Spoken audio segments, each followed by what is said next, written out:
بسم الله الرحمن الرحيم وصباحنما إسنينه صدح يتوبنك بشا جولاي سنتك لبكن لباتن يلح أو كوبهغن سيديد يلباتنك بشا محرم سنتك كن أفر بقول فرتن يسيديد تاريخ الهجرية كسو دوادا مركله إيا برامجكي حورشada wararka qodobada aan idin kugu haynana waxa kamida ciidamada ilaalada kacaanka islaamiga ah ee Iran oo weeraro sawaariikh iyo diyaaradaha droniska loo adeegsaday ku qaaday saldhigyada iyo xarumaha Mareykanku uu ku leeyahay wadamada Jordan, Bahrain, Kuwait iyo Oman. goobaha la beegsaday qaarkood ayaa dab iyo uur ay ka baxaysaa xilligan. mid kamid ah oo ku yaal Kuwait ayaa muuqaaladan ay ka soo taliska dhexe ee ciidamada Mareykanka oo dhankiisa ka warbixiyay weeraro duqeymo ah oo ay ku qaadeen goobo ku yaal gudaha wadanka Iran. Israa'iil oo la sheegayo inay ka walaacsan tahay in Mareykanka uu xoog saarayo marinka Hormuz isla markaasna uu sandanaynin arrinka nuclear-ka Iran oo walwal si gaar ah uga haya Israa'iil. ku dhawaad 10 qof oo dhimasho dhaawac ay ka soo gaareen duqeymo culus oo Ukraine saakay ay kula jarmaaday gobolka Moscow ee caasimadda wadankaasi Ruushka iyadoo dagaaladuna ay sii xoogaysanayaan. in ka badan 10,000 oo qof oo Yurub ugu geeriyooday mawjado kulayl daran. dhammaan wararkan iyo weliba qodobo kale oo faahfaahsan iyo wixii war ah ee soo dhaca intaynu hawada ku jirno ayaan idinkugu soo gudbinaynaa barnaamijka xulashada wararka. soo dhawaada mar kale daawadayaal si aad ula socoto oo hesho wararka barnaamijyada iyo macluumaadka aynu soo gudbinayno. haddii aad ku cusub tahay baraheena bulshada ama horay aadan ugu xirnayn hadda ku soo biir oo aadna ku mahadsantihiin daawashada barnaamijka. saaka waxaynu ku hormaraynaa dagaalka Ruushka iyo Ukraine iyadoo dagaaladu ay sii socdaan in ka badan 4 sano isla markaasna duqeymo culus labada dhinac ay isu weydaarsanayaan ayaa saakay waa berigii ciidamada Ukraine waxay weerar kula jarmaadeen gobollo ku yaala wadankaasi ee Ruushka.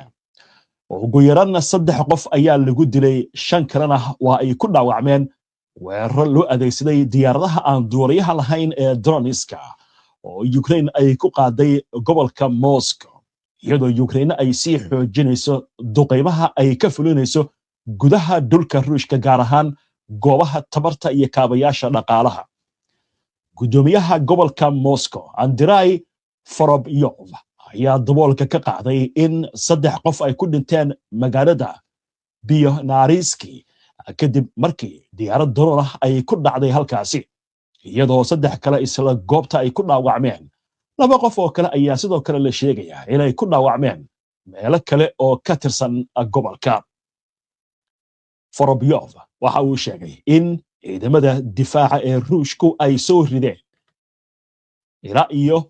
81 diyaaradaha droniska oo Ukraine ay leedahay oo ku soo wajahnaa gobolka Moscow, taasi oo kamid ah weeraradii ugu ballaarnaa ee muddooyinka dambe lagu beegsado nawaaxiga caasimadda Ruushka. dhanka koonfureed ee dalka Ruushka weeraro kale oo Ukraine ay qaaday oo loo adeegsaday diyaaradaha droniska ayaa lagu soo waramayaa in lagu beegsaday gobolka Stavropol kuwaasi oo sababay dab ka kacay aag warshadeed. gudoomiyaha gobolkaasi Vladimirov ayaa sheegay in ciidamada dabdamisku ay gurmadka degdeg ah u direen goobta isla markaasna weli aan la soo sheegin waxa khasaaran nafeed ah. Ukraine ayaa bilihii u dambeeyay waxa ay kordhisay weerarada ay ku beegsanayso xarumaha tamarta iyo kuwa shidaalka lagu sifeeyay ee wadanka Ruushka iyadoo ku andacoonaysa in tillaabooyinkan ay jawaab u yihiin weerarada joogtada ee Ruushka uu ku hayo magaalooyinka iyo kaabayaasha Ukraine. geesta kale ciidamada Ruushka ayaa dhankooda sii wada weerarada gantaalada iyo diyaaradaha aan duuliyaha lahayn loo adeegsanayo ee ka dhanka ah gobolada Ukraine. waxaana la sheegayaa in si joogta ah magaalooyinka Ukraine loo beegsanayo. weeraradan ayaa sababa dhimasho dhaawac iyo koronto la'aan baahsan. weeraradani waxay ku soo beegmayaan iyadoo xulafada Ukraine la filayo inay ku kulmaan magaalada Paris ee caasimadda waddanka Faransiiska si ay uga wada hadlaan sidii cadaadis dheeraad ah loogu saari lahaa Ruushka inuu joojiyo dagaalka. Inkastoo dadaalada dhanka diblomaasiyadda ee Maraykanku uu hogaaminayo ay gaabis noqdeen bilihii u dambeeyey sababa la xiriira colaadda Iiraan oo Maraykanku uu ku lug leeyahay. waa tahay wixii war ah ee arrimahan ay ku soo kordha intaynu barnaamijka ku jirno ama barnaamijka wararka maanta oo goordhow soo gari doona ayaan idinkugu soo gudbinaynaa haddii alla idmo. markan waxaynu eegaynaa dhanka Yurub war la xiriira dhimasho aad u fara badan oo la diiwaan gelinayo sababtuna ay tahay kulayl aad u daran oo ku dhuftay wadamo badan oo Yurub ah. in ka badan 10,000 oo dhimasho ah ayaa laga diiwaan geliyey dalalka Yurub intii lagu jiray mawjadihii kulaylka ugu darnaa dabayaaqadii bishii Juun ee ayna ka soo gudubnay kuwaasi oo si weyn u saameeyey galbeedka qaaradda Yurub sida ay muujinayaan xogaha rasmiga. inta badan dadka dhintay ama ilaa iyo 9,000 oo qof ayaa waxay ahaayeen dad da'doodu ay ka weyn tahay 65 sano. khubarada caafimaadka iyo kuwa cimilada ayaa waxay sheegayaan in mawjadan kulaylka ay ahayd tii ugu darnayd ee abid laga diiwaan geliyo Yurub. waxaana lagu soo warramayaa in sidoo kale arrimahani ay sababeen dhibaato dhaqaale iyo sidoo kale korontada iyo kaabayaasha oo waxyeello weyn ay gaartay. waxay sidoo kale la sheegayaa in arrimahani ay ka dhasheen isbeddelka cimilada ee bini'aadamka uu sababay oo sare u qaaday soo noqnoqoshada iyo xoogagan kulaylka ee ku dhuftay wadamada Yurub. hay-adda Copernicus ee midowga Yurub ayaa xaqiijisay in bishii Juun ay noqotay bishii ugu kulayd ee abid laga diiwaan geliyo galbeedka Yurub. Faransiiska ku dhawaad 26 milyan oo qof ayaa la diiwaan geliyey inay ku sugan yihiin marxaladda digniinta cas ee ugu sarreysa iyadoo laga cabsi qabo dababka kaymaha in ay dhibaato culus sababaan. madaxweynaha waddanka Faransiiska Emmanuel Macron ayaa shacabka digniin ku siiyey inay taxadar muujiyaan isagoo sheegay in dababku ay gubeen in ka badan 25,000 oo hektar tan iyo bilowgii sanadkan. dalka Jarmalka waxaa la sheegay in 99 qof ay ku qarraqmeen biyaha oo ay galeen si ay uga raadsadaan isqaboojin bishii Juun oo kaliya, taasi oo ahayd tiradii ugu badnayd ee hal bil gudaheed la diiwaan geliyo tan iyo 2003 xilli heerkulka uu gaaray meelaha qaarkood 41.7 Celsius. waa tahay markaasna intaas aynu kaga gudubno. waxaan u gudbaynaa goordhow wararkii ugu dambeeyey ee xaaladda bariga dhexe oo maantay bariga dhexe duqeymo culus oo dhacay. Iiraan oo ku galgalatay saldhigyo military oo Maraykanku uu ku leeyahay qaar ka mid ah wadamada gobolka bariga dhexe. qaarkood xilligan dab iyo uur ayaa ka baxaysa. intaana u gudbin wararkaasi waxaa laga yiri arrintan aynu ku hakanno qadar xayeysiina. soo dhawaada mar kale daawadayaal, wali waxaad la socotaan barnaamijkii xulashada wararka oo toos idinkaga imaanaya istuudiyahayaga koowaad. barnaamijyadeena waxaad ka heli kartaan bogagga bulshada ee internetka sida YouTube, Facebook, Twitter iyo Telegram. warbixino qoraal ah, warar faallooyin iyo macluumaadyo kale waxaad ka heli kartaan barta internetka aynu ku leenahay oo ka dhigo wehelkaaga wararka. waa hagaag xaaladda bariga dhexe saaka waa bariga dhexe.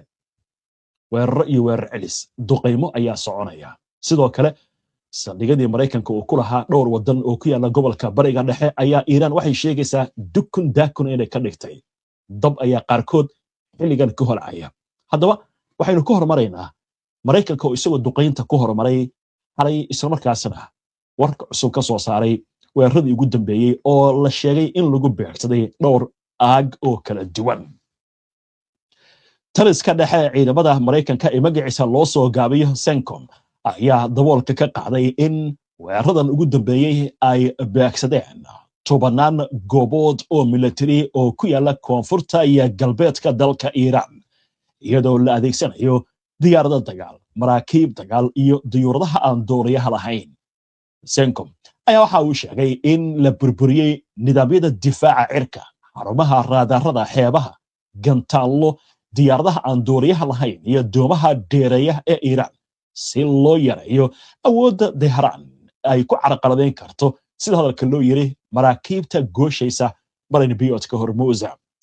Warbaahinta dowladda Iran ayaa sheegtay in weerarada lagu qaaday dhowr gobollo oo kala duwan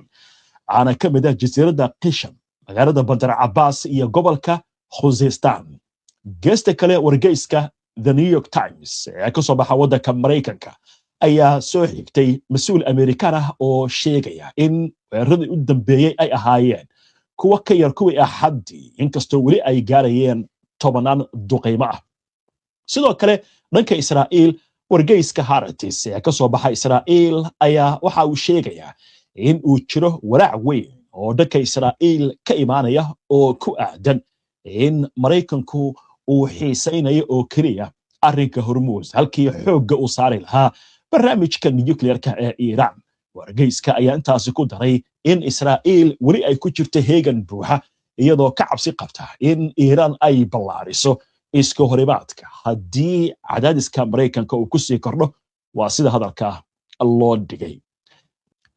dhanka socdaalka maraakiibta, xog ay wakaaladda wararka Reuters ka soo xigatay shirkadda Kepler ayaa muujisay in 6 markab oo kaliya shalay oo Axada ay ka gudbeen marinka Hormuz, taasi oo muujinaysa saamaynta ay xiisadda ku yeelatay isu socodka ganacsiga caalamiga ah. waa tahay intaa markii la ka gudubno, Mareykanku markuu weerarkaasi qaaday, Iran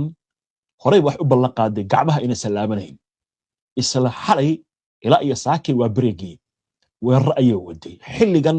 waddanka Bahrain oo kale seeriga digniinta ka bixiya gantaalada ayaa la maqlayaa. haddaba wararkii ugu dambeeyay ee dhanka Iran haddii aynu eegno, ciidamada ilaalada kacaanka Islaamiga ee Iran ayaa goordhaweyd waxay shaaca ka qaadeen in ay weerareen saldhigyo military oo Mareykanku uu ku leeyahay Jordan, Bahrain, Kuwait iyo Oman,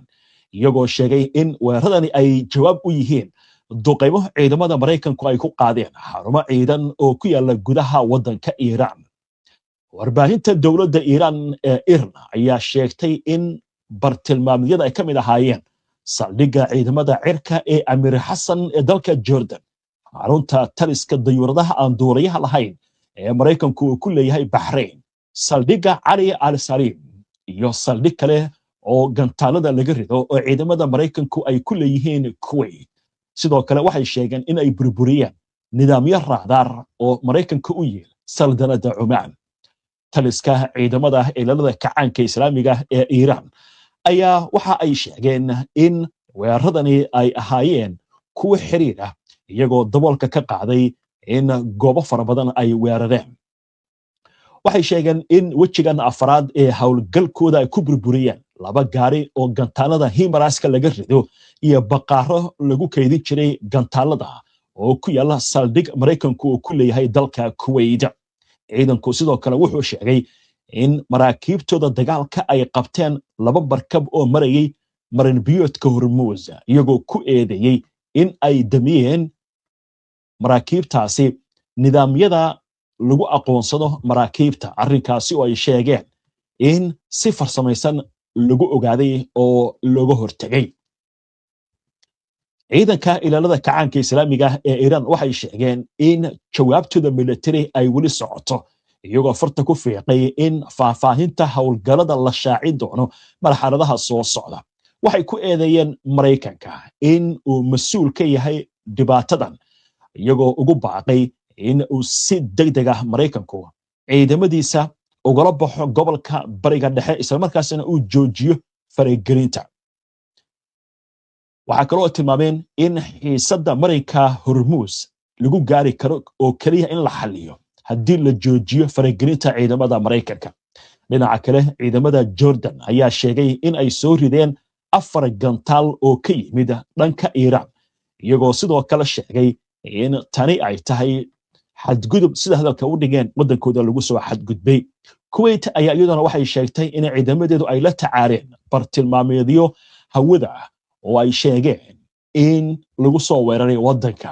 wasaaradda arrimaha gudaha ee waddanka Bahrain ayaa iyaduna waxay shiday seeriga digniinta ka bixiya gantaalada, waxaana dadka lagu amray in ay galaan goobaha ugu dhow ee ammaanka ah. warkale oo calaadan la xiriira wakaaladda wararka waddanka Iiraan u faafisa Irna ayaa sheegtay in hal qof lagu dilay 4 kalena lagu dhacwacay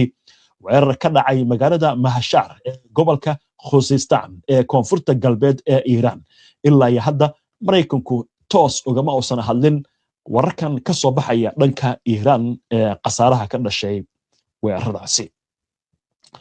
wahagaag haddaba iyadoo duqeyntu ay socoto waxa la sheegayaa dalka Kuwait oo dadka shacabka ay duubeen muuqaalo laga qaaday qaar ka mid ah saldhigyada Mareykanka oo dab iyo uur imika ay ka baxayso haddaba mid ka mid ah saldhigyadaasi ayaa muuqaalkan laga soo waatahay inta marka laga tago intaynu barnaamijka ku jirnay waxa hadda soo baxay war degdeg ah oo dhanka Iiraan ka soo baxaya Iiraan maantay farsamo cusub ay la soo baxday halkan waa dhul buuro ah waxa la sheegay maanta weerarka ay qaaday in gantaalada badankooda ay ka yimaadeen buuraha arrinta la yaabay ahayd waa xeelad cusub waliba markii hore waxa la sheegayaa buurahan jooga hoose in gantaaladu ay ka imaan jireen laakiin hadda buuraha fiinta ugu sarreysa ayaa waxa la sheegay in gantaaladu Iiraan ay ka imaanayeen dhinaca kale Iiraan waxay sheegtay in haddii la sii wado in la beegsado kaabayaasha rayidka sida xarumaha shidaalka in gobolka bariga dhaxo oo idil goobaha shidaalka laga qodo kuwa batroolka lagu sifeeyo iyo guud ahaan warshadaha iyo dekedaha laga dhoofiyo shidaalka in ay burburin doonaan waxaana sidoo kale la sheegayaa in weeraradan ugu dambeeyay ay sababeen in sicirka shidaalka cirka uu isku shareeray waa tahay wixii ku soo kordhay arrimahaasi waynu arki doonaa intayna ka bixin wararka bal aynu eegno haddii ay jiraan wax warar ah oo degdeg ah oo ku soo dhacay warqabadka dhanka Iiraan gudoomiyaha gobolka Isfahan ayaa waxa uu sheegay in hal qof uu ku dhintay 7 kalena ay ku dhaawacmeen